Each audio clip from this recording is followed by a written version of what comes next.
السلام علیکم۔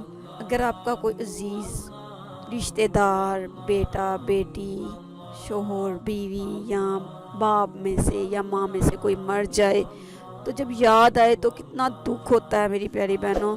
مگر یہ کہ ہم یہ ضرور سوچ لیں کہ وہ دنیا فانی سے جا چکے ہیں اور ہر کسی نے جانا ہے یہاں سے، اس لیے کہ ہم آئے ہی جانے کے لیے ہیں۔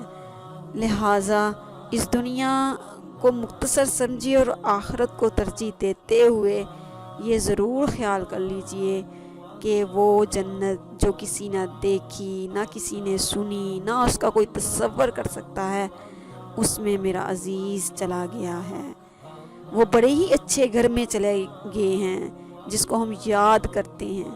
تو پھر کیوں نہ خوش ہو جائیں ہم اس بات سے کہ نہ وہ یہاں خوش تھے، نہ وہ یہاں راضی تھے، بلکہ اپنی زندگی کے دن پورے کر رہے تھے تو چلے گئے ہیں۔ اللہ تعالیٰ ان کے درجات کو بلند کرے اور ہمیں صبر جمیل عطا فرمائے۔ جزاک اللہ خیرا۔